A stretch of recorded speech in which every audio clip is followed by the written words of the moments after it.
नमस्कार, आइए जानते हैं बिहार से जुड़ी कुछ महत्वपूर्ण एवं बड़ी खबरें। तो उससे पहले एक नज़र हेडलाइन पर डाल लेते हैं। तो आपको अगर बहुत बड़ी खबर निकल के आ रही है, कर्नाटक राजस्थान में जातिगत गणना की रिपोर्ट ही सरकार ने दबा दी। क्या नीतीश जारी कर पाएंगे आंकड़े? जानिए क्या है पूरे मामला, विस्तार से बताएंगे। वहीं आपको पता चले बयान पर अडिग शिक्षा मंत्री कहा, जिस सत्य पर खड़ा हूँ उस पर अड़ा रहूंगा। बीजेपी तो जीव कटवा रही है, लेकिन जानिए पूरी खबर बताएंगे विस्तार। वहीं आपको पता चले रामचरितमानस को नफरती ग्रंथ बताया, बुरा फंसे शिक्षा मंत्री। बिहार के इन अदालतों में केस दर्ज, जानिए पूरी खबर विस्तार से। वहीं आपको बता दें, बिहार में नीतीश सरकार ने 81 डॉक्टरों को किया सेवा से बर्खास्त। सीएम की कार्रवाई से स्वास्थ्य विभाग में मची खलबली। तो जानिए पूरी खबर विस्तार से बताएंगे। वहीं आपको बता दें, शरद यादव के निधन पर डिप्टी सीएम तेजस्वी यादव ने जताया शोक, कहा दुख की घड़ी में परिजनों के साथ। तो जानिए पूरी खबर विस्तार से बताएंगे इस चैनल के माध्यम से। तो चैनल पर नए हैं, चैनल को अभी तक सब्सक्राइब नहीं किया तो चैनल को सब्सक्राइब कर वीडियो को लाइक कर वीडियो में आखिरी तक बने रहिएगा। तो आपको बहुत बड़ी खबर निकल के आ रही है, नीतीश कुमार ने बहुत बड़ा ऐलान कर दिया है। तो जानिए पूरी खबर विस्तार से। आपको बता चले कर्नाटक राजस्थान में जातिगत गणना की रिपोर्ट ही सरकार ने दबा दी। क्या नीतीश जारी कर पाएंगे आंकड़े? बहुत बड़ी खबर है।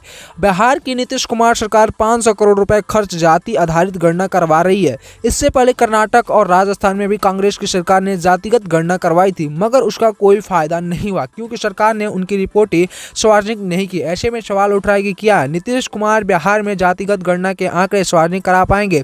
क्या जातियों की गिनती की पूरी रिपोर्ट जनता को मिल पाएगी? 2011 में जब देश भर में जनगणना हुई थी, तब तत्कालीन कांग्रेस सरकार ने उसमें जाति का कॉलम भी जोड़ा था। पूरे राजस्थान के लोगों की गिनती के साथ उनकी जातियों की भी गणना की गई थी। हालांकि इस पर विवाद हुआ और रिपोर्ट जारी करने पर रोक लगा दी गई। इसके बाद राजस्थान सरकार ने कभी भी जातिगत गणना के आंकड़े जारी नहीं किए, सिर्फ आर्थिक और सामाजिक सर्वे का रिपोर्ट ही जारी बाहर आई। तो इस पर आपका क्या राय विचार है?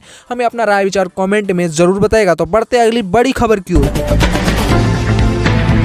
वहीं आपको बहुत बड़ी खबर निकल के आ रही है, बयान पर अडिग शिक्षा मंत्री कहा, जिस सत्य पर खड़ा हूं उसी पर अड़ा रहूंगा। बीजेपी तो जीव कटवा रही है। बिहार के शिक्षा मंत्री चंद्रशेखर प्रसाद द्वारा रामचरितमानस को लेकर दिया गया विवादित बयान पर अब उन्हें लगातार विरोध का सामना करना पड़ रहा है। बीजेपी समेत साधु संत ने तत्काल बयान वापस लेने की मांग की है और मंत्री पद से इस्तीफा देने को कहा है। लेकिन इसके बीच शिक्षा मंत्री चंद्रशेखर अपने बयान पर अटल रहे। उन्होंने कहा कि वे अपने बयान पर कायम है। उन्होंने सत्य कहा, उस पर अड़े रहेंगे। ऐसे में बीजेपी की मंत्री पद से इस्तीफा देने के मांग के सवाल पर कहा कि बीजेपी तो जीव कटवा रही है, ऐसा कहने वालों के खिलाफ मुकदमा होना चाहिए। मेरा मामला मेरी पार्टी देखेगी। इस पहले आरजेडी के प्रदेश जगदानंद ने भी चंद्रशेखर के बयान का समर्थन किया था। उन्होंने कहा कि मंडल के आगे कमंडल हार नहीं मानेगा।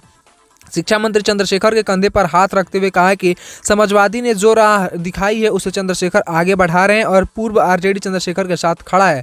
घबराने की जरूरत नहीं, कमंडलवादियों को सफलता नहीं होने देंगे। तो आरजेडी के प्रदेश जगदानंद का साथ मिलने के बाद से चंद्रशेखर और मजबूती मिल गई है और शायद यही वजह है कि वे अपने बयान से टच से मश नहीं हो रहे हैं। तो इस पर आपका क्या राय है, क्या विचार है? अपना राय विचार कॉमेंट में जरूर बताइएगा। तो बढ़ते अगली बड़ी खबर की ओर। वहीं आपको बहुत बड़ी खबर निकल के आ रही है, रामचरितमानस को नफरती ग्रंथ बताकर बुरे फंसे शिक्षा मंत्री। बिहार के इन अदालतों में केस दर्ज। आपको बता दें, रामचरितमानस को नफरती ग्रंथ बताकर बिहार के शिक्षा मंत्री चंद्रशेखर कानूनी पेच में फंस गए हैं। उनकी मुश्किलें लगातार बढ़ती जा रही है।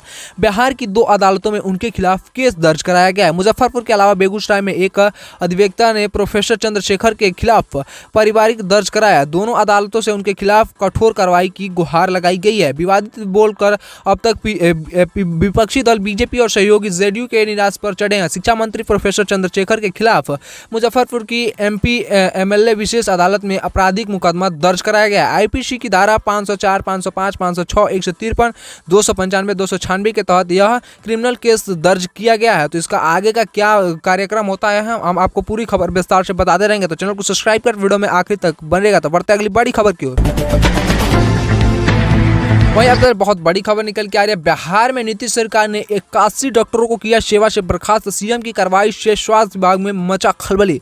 आपको बता दें, बिहार की नीतीश सरकार ने एक बड़ा फैसला लिया। एक बार फिर से करते हुए उन्होंने 81 डॉक्टरों को सेवा से बर्खास्त कर दिया। इनमें 64 डॉक्टर पिछले 5 सालों से अपनी सेवा से नरादर थे। सरकार की इस कार्रवाई से स्वास्थ्य विभाग में हड़कंप सा मच गया है। कैबिनेट की बैठक में 41 प्रस्तावों की स्वीकारता मिली है। मंत्रिमंडल की बैठक के बाद कैबिनेट के अपर मुख्य सचिव एस सिद्धार्थ ने बताया कि मंत्रिमंडल मंत्रिमंडल ने लगातार 5 वर्षों से सेवा से गायब रहने वाले डॉक्टर 81 डॉक्टरों को बर्खास्त करने की मंजूरी मिल गई है। इसके साथ ही प्रदेश की नदियों में आने वाले दिनों में नालों का गंदा पानी सीधे नहीं गिरेगा। नदियों में पानी के जाने के पूर्व इनका बकाया ट्रीटमेंट होगा। ऐसे में 143 नालों की पहचान की गई है जिनके गंदे पानी के ट्रीटमेंट किया जाएगा। इस कार्यक्रम के लिए 161.62 करोड़ रुपए खर्च किए जाएंगे। बता दें कि शुक्रवार को मुख्यमंत्री नीतीश कुमार की अध्यक्षता में हुई राज्य मंत्रिमंडल की बैठक में इस प्रस्तावों को स्वीकृत कर दिया गया है। ऐसे में आपको बता चले मुजफ्फरपुर, वैशाली, बेगूसराय, किशनगंज में कई प्रोजेक्टों को मंजूरी दे दी गई है। जी हाँ दोस्तों, तो जानिए पूरी खबर पर विस्तार से इस चैनल के माध्यम से। तो बढ़ते अगली बड़ी खबर की ओर।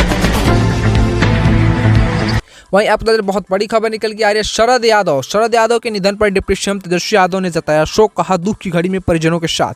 तो आपको बता दें वरिष्ठ समाजवादी नेता शरद यादव के निधन पर बिहार के उप मुख्यमंत्री तेजस्वी यादव ने शोक प्रकट किया। तेजस्वी यादव ने ट्वीट कर लिखा कि मंडल मसीहा राजद के वरिष्ठ नेता, महान समाजवादी नेता, मेरे अभिभावक आदरणीय सदर यादव जी के समाजीय निधन के खबर में मैं महर्थ हूँ, कुछ कह पाने से असमर्थ हूँ। उन्होंने आगे कहा कि माता जी और भाई सातून से वर्ता हूँ। दुख की इस घड़ी में संपूर्ण समाजवादी परिवार परिजनों के साथ है। गुरुवार की शाम दिल्ली में शरद यादव का निधन हो गया।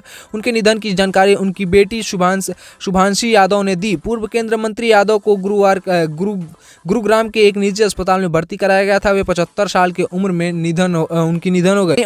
वहीं आपको पता चले उनको और तमाम सारे नेताओं ने श्रद्धांजलि दी, उनके परिवार को समर्थन किया और इस घड़ी में उनके परिवार के साथ खड़ा रहने का बात भी कही। तो जी हाँ दोस्तों, तो आज की वीडियो इतना ही। अगर वीडियो से वीडियो को लाइक करें, चैनल को सब्सक्राइब करें, बन रहे तमाम ऐसे महत्वपूर्ण खबर इस चैनल के माध्यम से और बिहार की तमाम बड़ी और छोटी खबरें इस चैनल के माध्यम से देखने के लिए चैनल को सब्सक्राइब कर, वीडियो को लाइक कर, वीडियो में आखिरी तक बने रहने के लिए आपका बहुत बहुत धन्यवाद और प्यार से बोले जय हिंद, जय भारत।